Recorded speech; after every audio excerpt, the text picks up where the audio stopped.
IMF کا programme ہے, یہ بھی سن لیں. یہ کہہ رہے ہیں کہ تب تک IMF سے اگریمنٹ ہو جائے گی.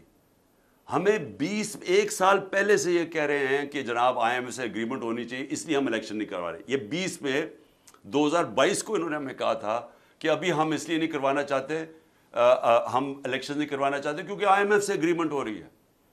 کیا گارنٹی ہے کہ IMF سے اس سال ہی اگریمنٹ نہیں ہوگی؟ ابھی تک تو اگریمنٹ نہیں ہو رہی. تو IMF کی اگریمنٹ کا بہانہ دے کے ہمیں کہہ رہے ہیں جو ہمارا رائٹ ہے, یہ یاد رکھیں, اس پہ کوئی گنجائش نہیں ہے. ہمارا یہ حق ہے کہ جب ہماری اسمبلیز ڈیزالو ہوئی 90 دن میں الیکشن ہونا ہے. یہ سے چینج نہیں ہو سکتا. بہانے مار رہے ہیں IMF کے, پیسے نہیں ہیں, سیکیورٹی. سو آج جو سپریم کورٹ کا فیصلہ آ جائے گا, ہم نے سپریم کورٹ کو واضح کہہ دیا کہ جی اگر انہوں نے جوائنٹ الیکشن اور 14 مئی سے پہلے گورنمنٹس نہیں اپنی ڈیزالو کرنی, ہم اپنے پنجاب کا الیکشن چاہتے ہیں, اور اس کے بعد پختونخوا کا, اس پہ بھی ہم سپریم کورٹ میں جانے لگے ہیں. کیونکہ وہاں بھی اب یاد رکھیں جو کیئر ٹیکر گورنمنٹس ہیں ان کی حیثیت ختم ہو چکی ہے.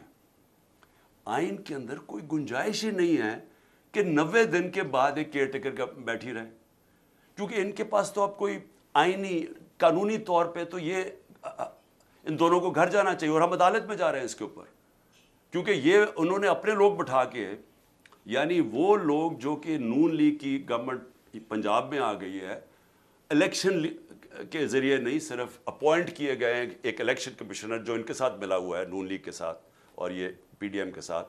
اب اس کی گورنمنٹ یہاں بیٹھ کے, فضل الرحمان کی وہاں بیٹھ کے KP میں, اور یہ کہہ رہے ہیں کہ ہم اکتوبر تک یہ بیٹھے رہیں گے. تو سب سے پہلے تو پنجاب اور پختونخوا کے لوگوں کا یہ حق ہے جو ان کو پاکستان کا آئین یہ حق دیتا ہے کہ وہ اپنے ریپرزینٹیوز